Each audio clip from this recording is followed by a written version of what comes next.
that President Biden sent 5 million barrels from the SPR to foreign countries, including to China. But since then, the news has only got more disturbing. Tonight, we can report about exactly who inside China was a direct beneficiary. The Free Beacon is reporting that 950,000 of those barrels went to Unipec, a trading arm of the China Petrochemical Corporation. Now, that company, commonly known as Sinopec, is wholly owned by the Chinese government. Meanwhile, of course, CCP.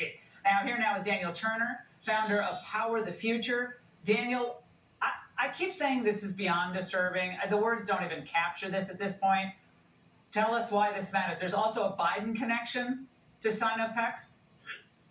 Yeah, this is disturbing on multiple levels. To start with, the president told us he was releasing these reserves to lower the price of gas nationally. And then you find out that he, through Secretary Granholm of the Department of Energy, is selling them around on the world market and selling them to the communist Chinese. So, we're selling our strategic raw materials, our strategic reserves, to the communist country who's our adversary. And then you find out one of the companies that was brokering this deal, one of our top investors is, of course, Hunter Biden. So the president's reprobate crackhead son is invested in a company that is buying our strategic reserves while we're paying more than $5 a gallon at the pump.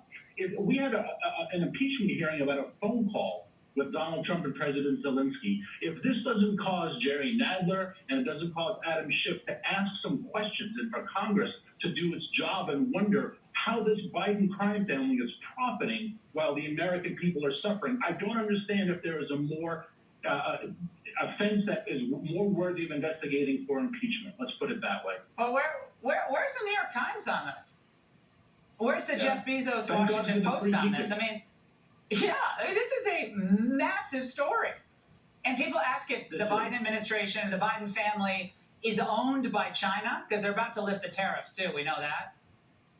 I mean, I don't know what you say about this. I mean, if they're not owned by China, they're acting like they're owned by China.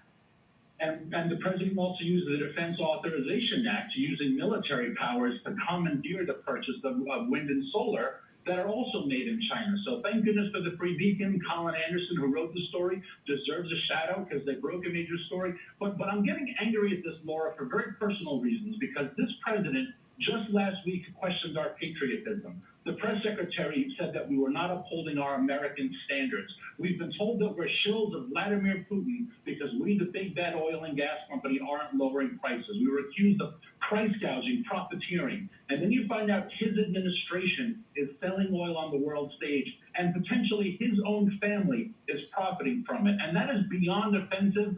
I would like to think Senator Manchin and Senator Barrasso, who head the Energy Natural Resources Committee, I'd like to think they would haul Secretary Granholm, who's in charge of this as the Department of Energy Secretary, and ask her some really tough questions. We're paying $5 a gallon because of this administration's energy policy, and now his family is potentially profiting on the world market. It's unpatriotic, and it's shameful, and it's potentially criminal. Meanwhile, he's beating up the mom-and-pop gas stations. I mean, that's what's the great part of this. I mean, by the way, I got to play this from the economic advisor at the White House, Brian Deese. He insisted that the president is focused on lowering gas prices. Watch.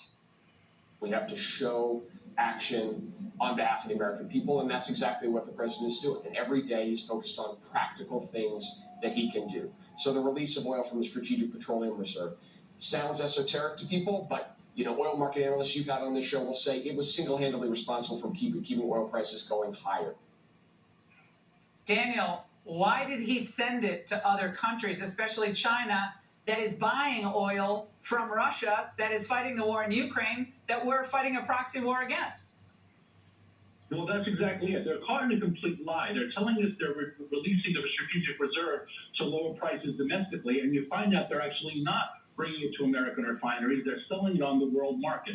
So they're in an absolute lie. And secondly, yes, the sanction of Russian oil, this moral duty that we have to sanction Russian oil, all it has done is force a greater alliance between Russia and China. So China's already profiting from Russian oil at a premium, and now they're profiting from American oil as well. It's an administration that is part of, Brian Deese had this crazy phrase, the new liberal world order. This is part of the liberal world order, but it is not what the American people want. And boy, this election, this is an issue that is on the ballot this November, no doubt.